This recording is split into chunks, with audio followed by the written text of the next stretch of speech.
चलिए रुक कर लेते हैं छत्तीसगढ़ की खबरों का। तो प्रदेश में नगरीय निकाय और पंचायत चुनाव टल सकते हैं। पहले माना जा रहा था कि दिसंबर में चुनाव हो सकते हैं, लेकिन ओबीसी आबादी का सर्वेक्षण पूरा नहीं होने की स्थिति में चुनाव के आगे बढ़ने की संभावना जताई जा रही है। राज्य में ओबीसी आबादी का सर्वेक्षण खत्म होने को है, लेकिन अभी भी सर्वेक्षण का काम कई इलाकों में पूरा नहीं हो पाया है।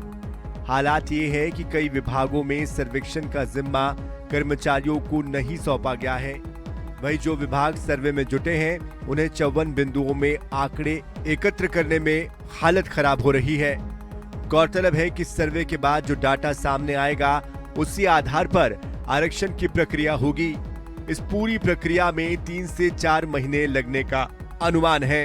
यही वजह है कि नवंबर दिसंबर की जगह जनवरी फरवरी में चुनाव होने की संभावना जताई जा रही है। मामले में उप मुख्यमंत्री अरुण साव का साफ कहना है कि इसी सर्वे के आधार पर निकाय और पंचायतों के चुनाव कराए जाएंगे।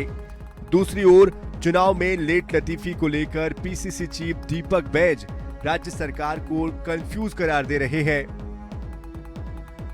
निकाय और पंचायत चुनाव में पिछड़े वर्ग के आरक्षण के लिए सर्वोच्च न्यायालय के आदेश के अनुरूप छत्तीसगढ़ राज्य पिछड़ा वर्ग कल्याण आयोग का गठन किया गया है। आयोग सर्वे का काम कर रही है और आयोग की रिपोर्ट के आधार पर नगरीय निकाय और पंचायतों के आरक्षण पिछड़ा वर्ग के लिए निर्धारित होगा। देखिए, सरकार खुद कंफ्यूज है कि सरकार डायरेक्ट चुनाव कराए, इनडायरेक्ट करे चुनाव कराए, इस पे वो अभी भी क्लियर नहीं है सरकार। और पंचायत चुनाव नगरीय निकाय एक साथ कराए का, इस पे भी क्लियर नहीं है। लेकिन हमारा स्टैंड है कि नगरीय निकाय चुनाव समय सीमा में, अपने समय सीमा में हो, और पंचायत का चुनाव अपने समय सीमा में हो। दोनों चीज अपने अपनी समय सीमाओं में होना चाहिए। और सरकार बुरी तरह से भी नगरीय निकाय चुनाव के लिए असमंजस्य में फंसी हुई है, इसलिए इस तरह की लेट लतीफ कर रहे हैं। सुप्रीम कोर्ट के निर्देश के बाद ओबीसी आबादी का सर्वेक्षण और उसी के अनुरूप चुनाव में आरक्षण लागू किया जाना है। लेकिन सर्वेक्षण के आंकड़े अगर सरकार को नहीं मिलते तो सरकार के पास निगम और पंचायत चुनाव टालने के अलावा कोई और विकल्प नहीं होगा। वही चुनाव टलते हैं तो इससे सियासी दलों की संभावनाओं पर क्या असर होगा, ये तो कुछ वक्त बाद ही पता चलेगा। उसके पहले ओबीसी आरक्षण को लेकर चल रहे सर्वे और उसके आंकड़ों पर ही सबकी निगाहें टिकी हुई है। स्वप्निल गोरखेड़े, INS 24/7, रायपुर। इधर मुख्यमंत्री आवास में करीब 1 महीने बाद आज जनदर्शन कार्यक्रम हुआ। बीते कुछ गुरुवार को जनदर्शन स्थगित होने की वजह से कल के जनदर्शन में प्रदेश के अलग अलग जगहों से हजारों की संख्या में लोग अपनी समस्याएं और मांगे लेकर पहुंचे।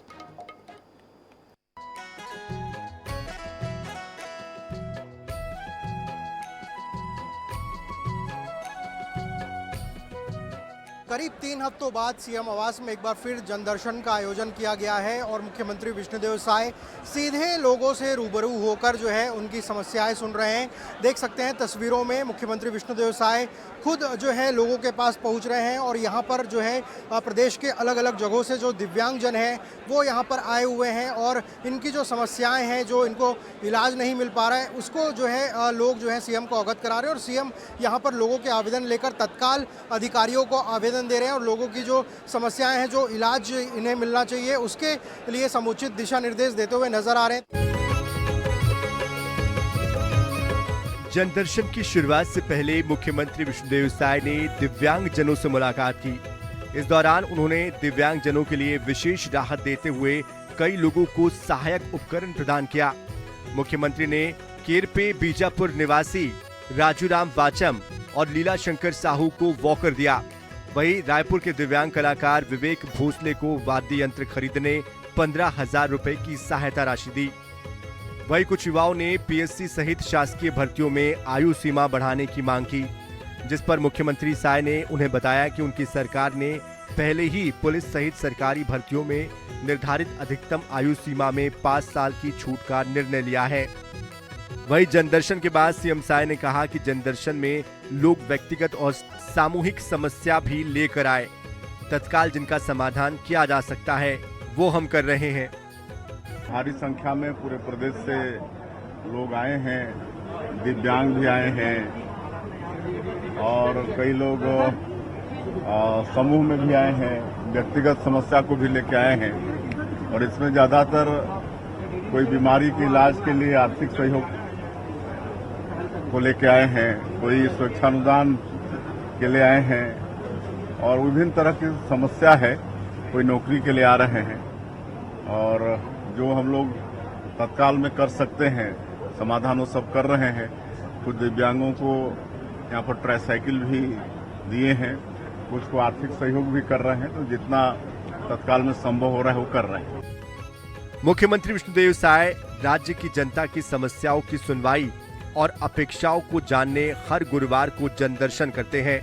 पिछले कुछ गुरुवारों को सीएम की व्यस्तता के चलते जनदर्शन नहीं हो सका था, लिहाजा आज हुए जनदर्शन में प्रदेश के विभिन्न जिलों से बड़ी संख्या में लोग अपनी समस्या और मांग लेकर पहुंचे। कई समस्याओं का तत्काल निराकरण करते हुए लोगों को राहत दिलाई गई। स्वप्निल गोरखेड़े, INS 24/7 रायपुर।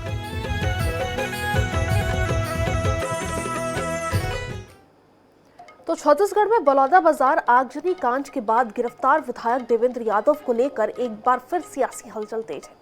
एक तरफ जहां उनसे मुलाकात करने सचिन पायलट और जीतू पटवारी जैसे नेता पहुंच रहे हैं, वहीं उनकी गिरफ्तारी को लेकर सियासत थमने का नाम नहीं ले रही है। देखिए खास रिपोर्ट। बलौदाबाजार हिंसा मामले में देवेंद्र यादव की गिरफ्तारी को अब 1 माह हो चुका है। अब भी उन्हें जमानत मिलने की आस नजर नहीं आ रही है। इस बीच देवेंद्र से मिलने जेल में सचिन पायलट और जीतू पटवारी जैसे कांग्रेस के दिग्गज नेता भी पहुंच रहे हैं। दरअसल देवेंद्र ने NSUI के प्रदेश अध्यक्ष और 2 बार के विधायक रहते हुए राष्ट्रीय राजनीति में अपनी पहचान बनाई। राहुल गांधी की भारत जोड़ो यात्रा की व्यवस्था हो या दिल्ली के प्रदर्शनों में युवाओं को जुटाने की जिम्मेदारी, देवेंद्र ने AICC से मिले हर टास्क को गंभीरता से पूरा किया। यही वजह है कि उनकी गिरफ्तारी के बाद एक और जहां उनसे मिलने जेल में दिग्गजों का तांता लगा है, वहीं उनकी गिरफ्तारी पर जमकर सियासत भी हो रही है। अब भी नेताओं के अलग अलग बयान सामने आ रहे हैं। भाजपा सांसद विजय बघेल ने दावा किया है कि देवेंद्र की गिरफ्तारी से कांग्रेस के नेता खुश हैं। उन्होंने भूपेश बघेल के भी खुश होने की बात कही है। इससे पहले जीतू पटवारी ने गिरफ्तारी गलत ढंग से किए जाने की बात कही थी। अब विजय बघेल के दावों पर PCC चीफ दीपक बैज ने पलटवार किया है। उन्होंने कहा कि पूरी कांग्रेस पार्टी देवेंद्र यादव के साथ खड़ी है। बस इनके अंदर तो ऐसा तकरार मचा हुआ है। आज देखिए देवेंद्र यादव जेल के अंदर है, उनको मिलने सचिन पायलट जी जा रहे हैं। क्यों जा रहे हैं? क्योंकि वो बहुत प्रिय है राहुल गांधी के। देवेंद्र पदयात्रा के समय सारी व्यवस्था करने जाते थे अनेक जगह, आज उसके कारण उसकी नजदीकी बढ़ गई थी। तो जेल में है तो कुछ नेता तो बहुत खुश हैं और मैं तो कहूंगा भूपेश बघेल भी खुश है अंदर से, लेकिन दिखावापना करना है क्योंकि वो आगे बढ़ रहा था, बहुत नजदीकी हो गए थे राहुल गांधी के, और इसीलिए सचिन पायलट जी को निर्देश दिया गया कि आप जाइए, आप वहां जेल में उनसे मिलिए। तो इस तरह के जो कृत्य करने वाले हैं, संविधान की हत्या करने वाले लोगों को मिलने जाना, ये कांग्रेस को ही शोभा। देखिए, भारतीय जनता पार्टी का ये दिग्भ्रमित करने वाला बयान है। इसलिए देवेंद्र यादव के लिए, हमारा NSUI का जिलाध्यक्ष के लिए, यूथ कांग्रेस के जिलाध्यक्ष के लिए, निर्दोष सतनामी समाज के लोगों के लिए पूरी पार्टी खड़ी है और लड़ रही है एकजुटता के साथ। जब तक न्याय नहीं मिलेगा तब तक पार्टी लड़ते रहेगी, लेकिन इस तरह का बयान सिर्फ भारतीय जनता पार्टी एक दिग्भ्रमित करने वाली बयान है। देवेंद्र यादव की गिरफ्तारी के बाद एक तरफ जहां उनसे मुलाकात करने दिग्गज नेता पहुंच रहे हैं, वहीं कांग्रेस इस मामले में पदयात्रा कर अपने पक्ष में वातावरण बनाने की कोशिश करती नजर आएगी। ऐसे में यह तय है कि बलौदाबाजार हिंसा और इस मामले में देवेंद्र की गिरफ्तारी को लेकर के बवाल अभी लंबा चलेगा। यही कारण है कि कांग्रेस भी चरणबद्ध तरीके से इस मामले में सियासी दांव चलती नजर आ रही है। गौरव शर्मा, INH 24/7 रायपुर। इधर राजधानी रायपुर के भाटा गांव स्थित अंतर्राज्यीय बस स्टैंड में हॉकर और अवैध एजेंटों की मनमानी थमने का नाम नहीं ले रही है। बीते दिनों एक अवैध एजेंट ने छात्रों से ठगी की घटना को अंजाम दिया। पुलिस ने मामले में केस दर्ज कर आरोपी की तलाश शुरू कर दी है।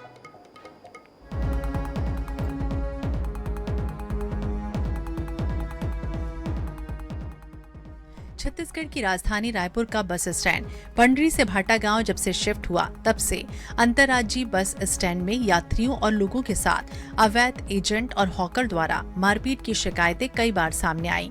इसके अलावा ज्यादा किराया लेने और फर्जी टिकट काटने और यात्रियों को तय जगह तक नहीं भेजने जैसी घटनाएं आम हो चुकी हैं। एक बार फिर ट्रैवल संचालक के एजेंट ने धोखाधड़ी की है। बताया जा रहा है कि 52 छात्रों के दल ने नर्सिंग परीक्षा देने के लिए वारंगल जाने शनि टूर एंड ट्रेवल्स के एजेंट सुरेश वैष्णव से टिकट बुक कराई।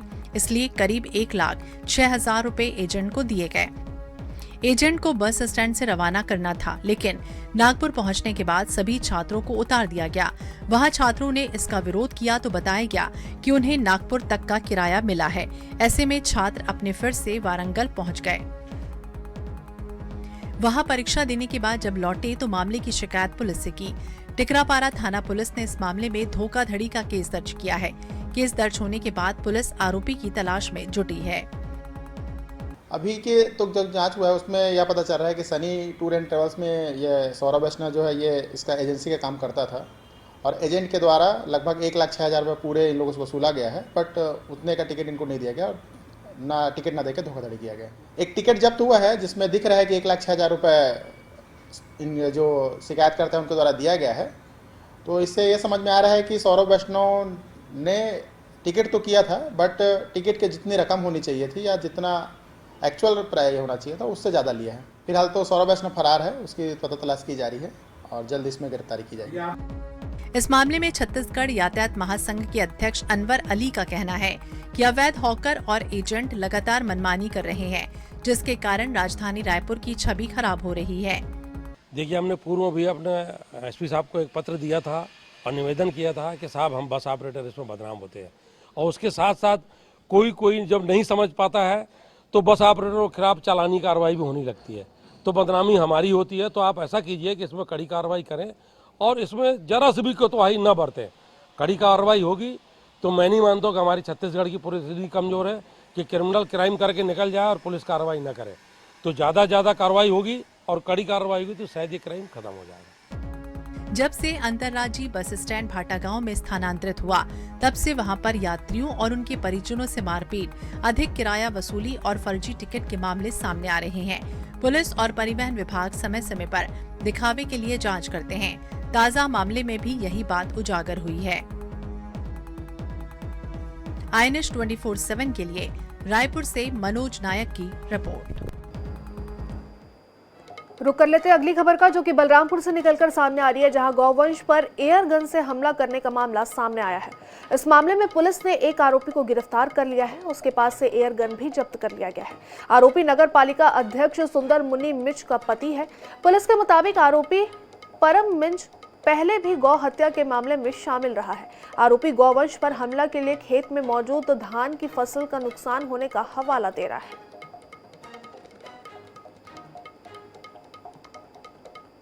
मिशन रोड का रहने वाला एक प्रार्थी उमेश है, जो कल थाना बलरामपुर में आके सूचना दिया कि उसकी गाय को परम मिंज नाम का एक आरोपी है जो एयर गन से गोली मार दिया है।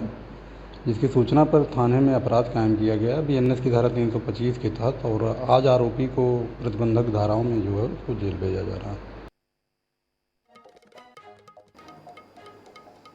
चलिए बात कर लेते हैं रायगढ़ की, जहां जिले में राशन कार्डों का KYC अपडेट करने में खाद्य विभाग के पसीने छूट रहे हैं। जिले के 1,85,000 उपभोक्ताओं ने KYC अपडेट नहीं किया है। खास बात यह है कि इन उपभोक्ताओं ने पूर्ववर्ती सरकार में बकायदा राशन लिया। ऐसे में इन कार्डों के फर्जी होने का अंदेशा है। खाद्य अधिकारी अवधि बढ़ाए जाने के बाद इन कार्डों का वेरिफिकेशन करने की बात कह रहे हैं। कांग्रेस सरकार के कार्यकाल में रायगढ़ जिले में बड़े पैमाने पर राशन कार्डों का निर्माण हुआ था। जिले में 12,80,000 राशन कार्डों में कुल 76,000 उपभोक्ता राशन के पात्र हैं। इन हितग्राहियों के नाम से हर महीने राशन जारी हो रहा है। अधिकारियों का कहना है कि कई हितग्राहियों ने परिवार से अलग होकर सेपरेट कार्ड बनवा लिया है, वहीं कईयों ने पलायन कर लिया है। ऐसे में इनको केवाईसी अपडेट नहीं हो पा रहा है। जिले में राशन कार्ड केवाईसी में कुल 10,76,298 सदस्य थे, जिनमें से 8,90,606 सदस्यों का केवाईसी पूर्ण किया जा चुका है। आज के डेट में 1,85,692 सदस्य केवाईसी के लिए बचे हैं। परसेंटेज वाइज देखा जाए तो ये हमारे जिले का काम 82.75% हो गया है। शेष बचे सदस्यों के लिए सभी हमारे जो उचित मूल्य दुकान संचालक हैं और नगरीय निकाय स्थानीय निकाय के माध्यम से सूची हम लोग ने उपलब्ध कराई है उनको, और उस सूची के अनुसार पे जो केवाईसी करने योग्य लोग हैं उनको मार्किंग करके जल्दी केवाईसी करने के लिए कहा गया है। तो मध्य प्रदेश और छत्तीसगढ़ की खबरों के साथ सुबह सवेरे में आज के लिए बस इतना ही। आगे मिलते हैं हमारे खास कार्यक्रम के साथ।